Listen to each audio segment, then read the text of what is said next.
ದಿಕ್ಕನ್ನು ಬದಲಾಯಿಸಿದಂಥ ಒಬ್ಬ ವಿಶ್ವಪ್ರಖ್ಯಾತ ಆರ್ಥಿಕ ತಜ್ಞ ನಾವು ಇವತ್ತು ಕಳ್ಕೊಂಡಿದ್ದೇವೆ. ಡಾಕ್ಟರ್ ಮನಮೋಹನ್ ಸಿಂಗ್ ಅವರು ನಿನ್ನೆ ಕೊನೆಯ ಉಸಿರನ್ನು ಎಳೆದಿದ್ದಾರೆ. ನಮ್ಮೆಲ್ಲರಿಗೂ ಬಹಳಷ್ಟು ನೋವಾಗಿದೆ, ದುಃಖ ಆಗಿದೆ.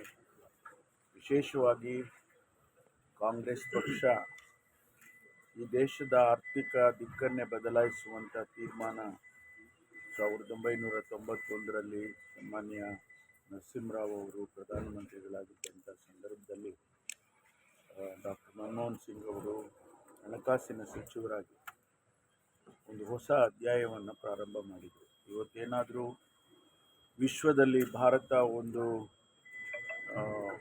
ಆರ್ಥಿಕತೆಯಲ್ಲಿ ಹೆಸರನ್ನು ಪಡ್ಕೊಂಡಿದ್ರೆ ಅಥವಾ ಅತ್ಯಂತ ವೇಗವಾಗಿ ಬೆಳೀತಕ್ಕಂಥ ಒಂದು ಆರ್ಥಿಕತೆ ಭಾರತದ್ದು ಅಂತ ಹೇಳಬೇಕಾದ್ರೆ ಅದಕ್ಕೆ ಮೂಲ ಕಾರಣ ಡಾಕ್ಟರ್ ಮನಮೋಹನ್ ಸಿಂಗ್ ಅವರು.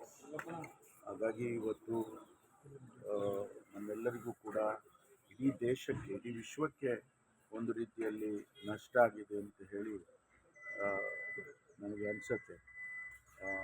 ಬ್ಯಾರಕ್ ಒಬಾಮಾ ಅವರು ಅಮೆರಿಕದ ಅಧ್ಯಕ್ಷರಾಗಿದ್ದಂಥ ಸಂದರ್ಭದಲ್ಲಿ ಕೂಡ ಅನೇಕ ತೀರ್ಮಾನಗಳನ್ನು ತೆಗೆದುಕೊಳ್ಳುವಾಗ ಡಾಕ್ಟರ್ ಮನಮೋಹನ್ ಸಿಂಗ್ ಅವರನ್ನು ಅವರು ಕಾಂಟ್ಯಾಕ್ಟ್ ಮಾಡಿ ಕೆಲವು ಸಲಹೆಗಳನ್ನು ಕೂಡ ತೆಗೆದುಕೊಳ್ತಿದ್ರು ಅಂತ ಹೇಳಿ ನಾವು ಇವತ್ತು ಸ್ಮರಿಸ್ಕೋಬೋದು.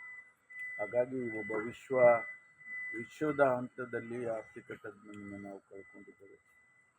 ನಮಗೆಲ್ಲರಿಗೂ ಕೂಡ ಇಡೀ ದೇಶಕ್ಕೆ ನಷ್ಟ ಆಗಿದೆ, ದುಃಖ ಆಗಿದೆ.